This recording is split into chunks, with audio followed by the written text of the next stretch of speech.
হত্যাকারী দলের সাথে কোনো আলোচনা নয় বলছে বিএনপি প্রধান উপদেষ্টার সাথে বৈঠক। একনায়কত্ব ভেঙে দিতে সংবিধান সংশোধন করা হবে, আওয়ামী লীগকে নতুন নেতৃত্বে দল গোছানোর আহ্বান। শেখ হাসিনা ভারতে অবস্থান দ্বিপাক্ষিক সম্পর্কে প্রভাব ফেলবে না বললেন পররাষ্ট্র উপদেষ্টা, চুক্তি ও সমঝোতার ধারাবাহিকতা থাকবে। এবং বাংলাদেশের ক্ষমতার পরিবর্তন ভারতের জন্য উদ্বেগের নয় বললেন বিজেপি নেতা শশী, থাকবে ঘনিষ্ঠ ও বন্ধুত্বপূর্ণ সম্পর্ক।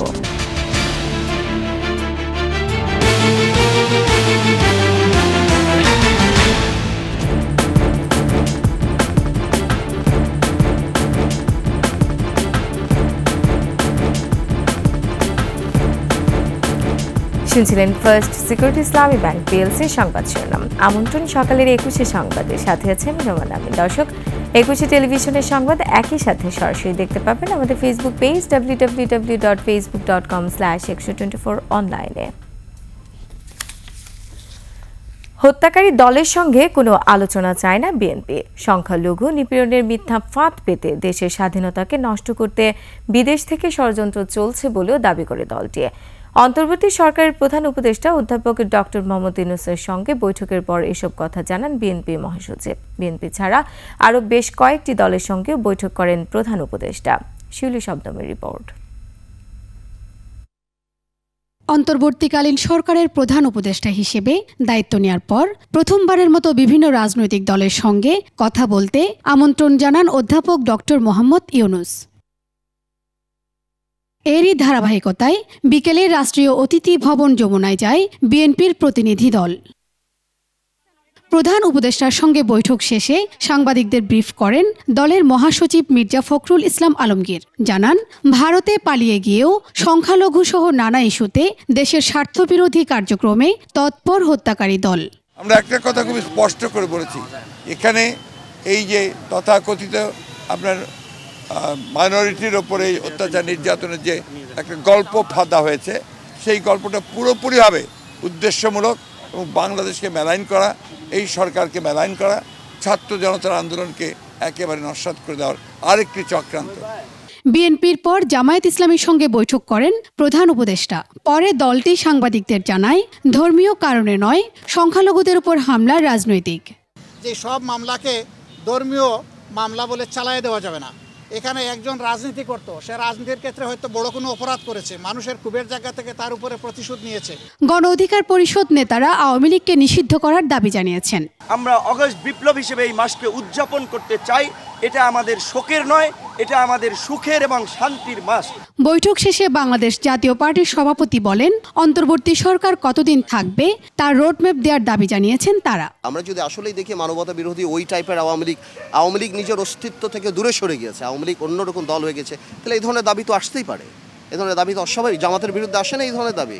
এবি পার্টি, গণতন্ত্র মঞ্চের প্রতিনিধিরা ধর্মীয় সংখ্যালঘুদের নিরাপত্তা নিশ্চিতের দাবি জানিয়েছেন। এখানে ধর্মীয় সংখ্যালঘু থেকে শুরু করে কোনো সকলের প্রতি যে সম্প্রীতির জায়গা বাংলাদেশের মানুষ বিপুলভাবে দেখাচ্ছেন, ষড়যন্ত্রকারীরা যাতে এই সম্প্রীতি ভাঙতে না পারে। শিউলি শবনম, 21 টেলিভিশন, ঢাকা।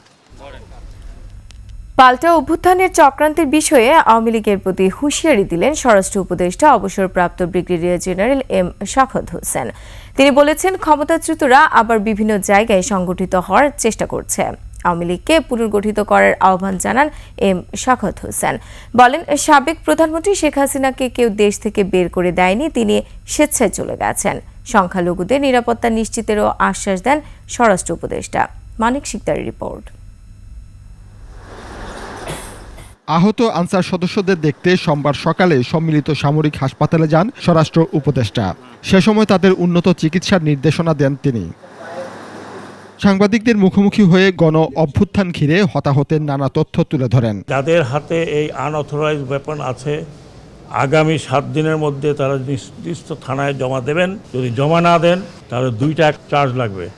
একটা হচ্ছে অবৈধ ওয়েপন, আর একটা হচ্ছে সরকারি নিষিদ্ধ ওয়েপন আপনাদের হাতে। পরে দুপুরে সচিবালয়ে স্বরাষ্ট্র মন্ত্রণালয়ের সভাকক্ষে বাংলাদেশ জাতীয় হিন্দু মহাজোটের শীর্ষ নেতাকর্মীদের সঙ্গে বৈঠক করেন স্বরাষ্ট্র উপদেষ্টা।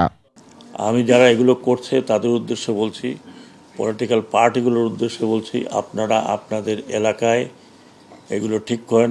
সংখ্যালঘু নিপীড়ন ইস্যুকে কেন্দ্র করে অরাজক পরিস্থিতি সৃষ্টি না করে আওয়ামী লীগকে নতুন নেতৃত্ব নিয়ে নির্বাচনের প্রস্তুতি নেওয়ার আহ্বান জানান স্বরাষ্ট্র উপদেষ্টা।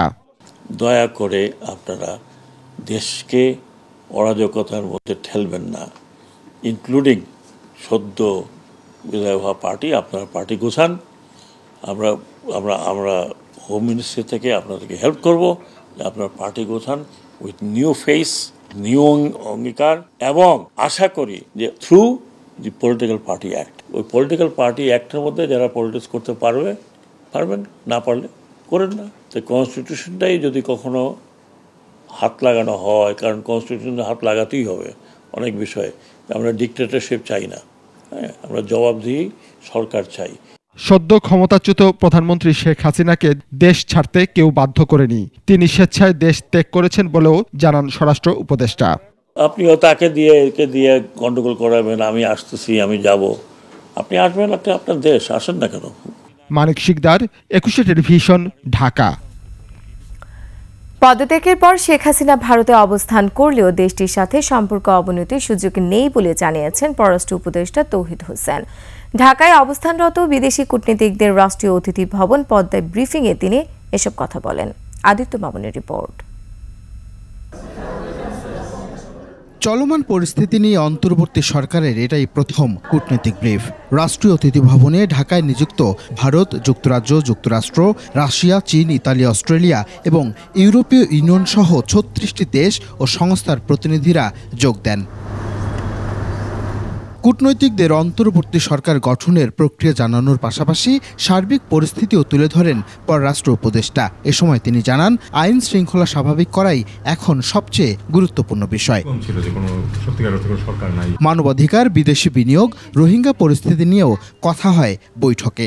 এসব নিয়ে ইতিবাচক মনোভাবও জানান কূটনীতিকরা। The current situation of Bangladesh, I just want to say, it is internal affair of Bangladesh. Our policy is we don't interfere in any others' internal affairs. Please think of tomorrow and think of the future and only the future. Don't go to the past. বৈঠকের পর সাংবাদিকদের সাথে কথা বলেন তৌহিদ হোসেন। বিদেশিদের সাথে হওয়া সকল চুক্তি ও সমঝোতার ধারাবাহিকতা রক্ষা করা হবে বলেও জানান তিনি। আমরা কিন্তু কোনো কিছু অ্যাবান্ডন করছি না, আমরা কিন্তু প্রত্যেকটা বিষয় এটাও আমরা উল্লেখ করেছি, যার সাথে যে ধরনের চুক্তি আছে, যে কমিটমেন্ট আছে বাংলাদেশের বিভিন্ন ক্ষেত্রে, আন্তর্জাতিক পর্যায়ে, বাইল্যাটারাল পর্যায়ে, সেগুলি কিন্তু যে কমিটমেন্ট বাংলাদেশ করেছে সেই কমিটমেন্ট অবশ্যই আমাদেরকে রক্ষা করতে হবে। নিরাপত্তা নিয়ে কূটনীতিকদের উদ্বেগ কেটে যাবে বলেও আশাবাদ জানান পররাষ্ট্র উপদেষ্টা। যে কাউন্সিল আছে, আমি অ্যাসিওর করতে পারি এর মধ্যে কেউ অন্য কারোর জন্য বিট করছে না, সবাই বাংলাদেশের জন্য বিট করতেছে। অন্তর্বর্তী সরকারের প্রতি আন্তর্জাতিক সম্প্রদায়ের পূর্ণ সমর্থন অব্যাহত থাকবে বলেও আশা প্রকাশ করেন তিনি। আদিত্য মামুন, 21 টেলিভিশন, ঢাকা। বাংলাদেশে ক্ষমতার পালাবদলে ভারতের উদ্বিগ্ন হওয়ার কোনো কারণ নেই বলে জানিয়েছেন বিজেপি নেতা শশী থারুর। ভারতীয় সংবাদ মাধ্যম এনডিটিভিকে দেয়া সাক্ষাৎকারে নোবেল জয়ী ডক্টর মোহাম্মদ ইউনূসকে প্রধান উপদেষ্টা করে বাংলাদেশে গঠন হওয়া অন্তর্বর্তী সরকারকে সাধুবাদ জানান তিনি। শশী থারুর বলেন, বাংলাদেশের সঙ্গে ঘনিষ্ঠ ও বন্ধুত্বপূর্ণ সম্পর্কের মধ্যেই ভারতের মৌলিক স্বার্থ নিহিত। সংবাদ এই পর্যায়ে নিচ্ছে বিরতি, যখন ফিরছি তখন অন্যান্য খবরের সঙ্গে আরও থাকবে। আওয়ামী শাসন আমলে ৯২,০০০ কোটি টাকা লুটপাট, ব্যাংক খাত সংস্কারে কমিশন গঠনের দাবি সিপিডির। এবং ভোল পাল্টে নতুন সরকারের সাথে মিশে যাওয়ার ফন্দি এস আলম সহ বড় লুটেরাদের সম্পদ বাজেয়াপ্তের দাবি।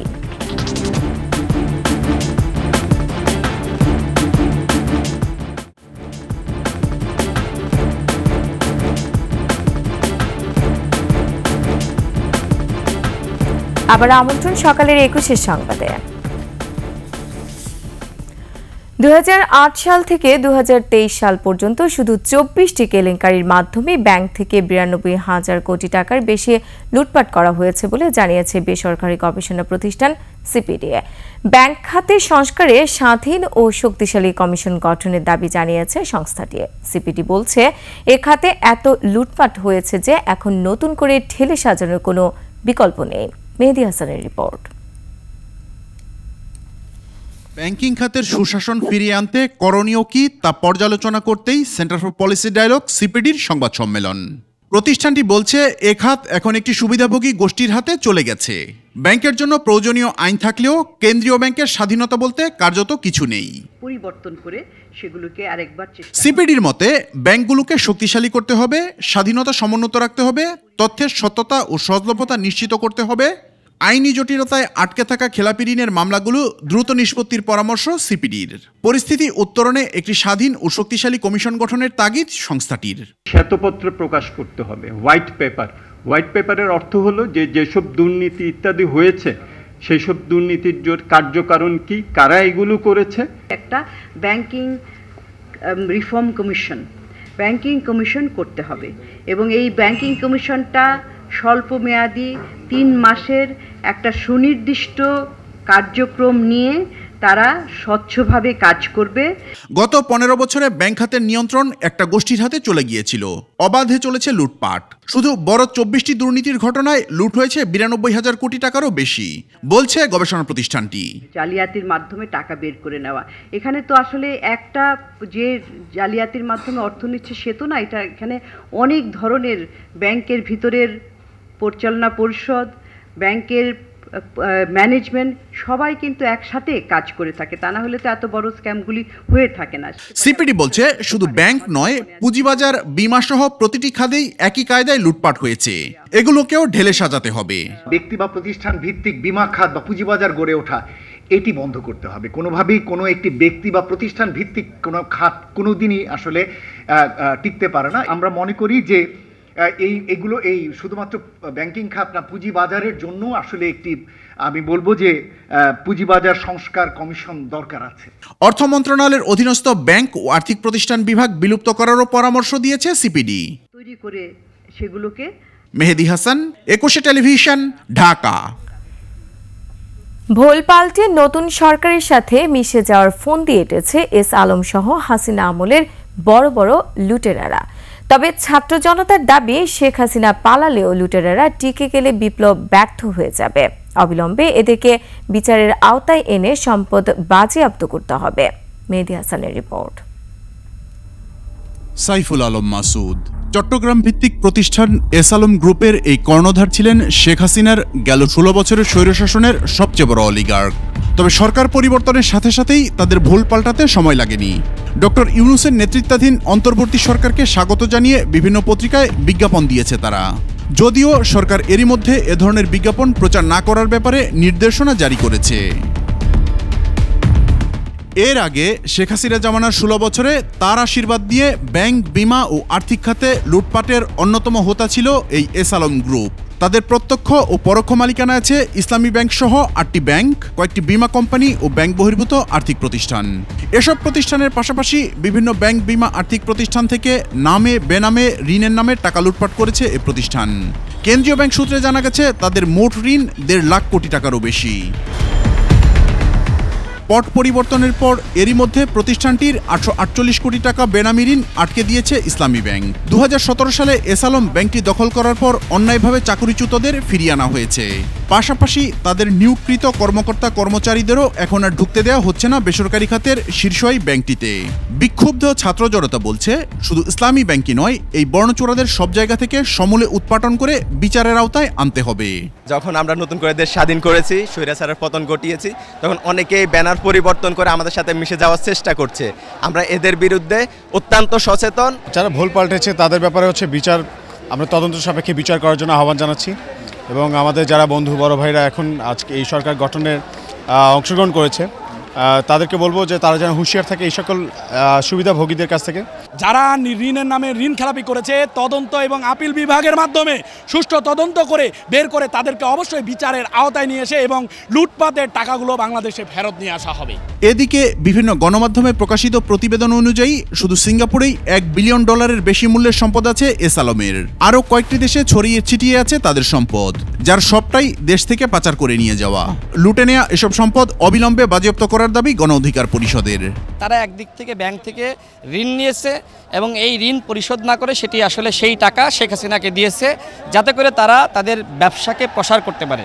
সুতরাং এস আলম বলেন, সামিট গ্রুপ বলেন, এই প্রতিষ্ঠানগুলোকে সরকারিভাবে নিয়ন্ত্রণ করতে হবে।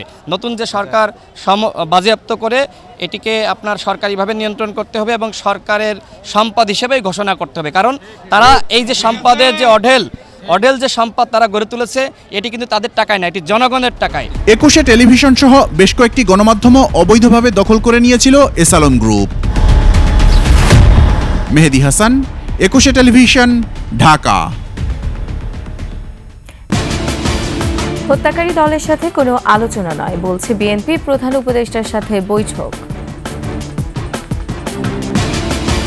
একনায়কত্ব ভেঙে দিতে সংবিধান সংশোধন করা হবে, আওয়ামী লীগকে নতুন নেতৃত্বে দল গোছানোর আহ্বান। শেখ হাসিনা ভারতে অবস্থান দ্বিপাক্ষিক সম্পর্কে প্রভাব ফেলবে না বললেন পররাষ্ট্র উপদেষ্টা, চুক্তি ও সমঝোতার ধারাবাহিকতা থাকবে। এবং বাংলাদেশের ক্ষমতার পরিবর্তন ভারতের জন্য উদ্বেগের নয় বললেন বিজেপি নেতা শশী, থাকবে ঘনিষ্ঠ ও বন্ধুত্বপূর্ণ সম্পর্ক।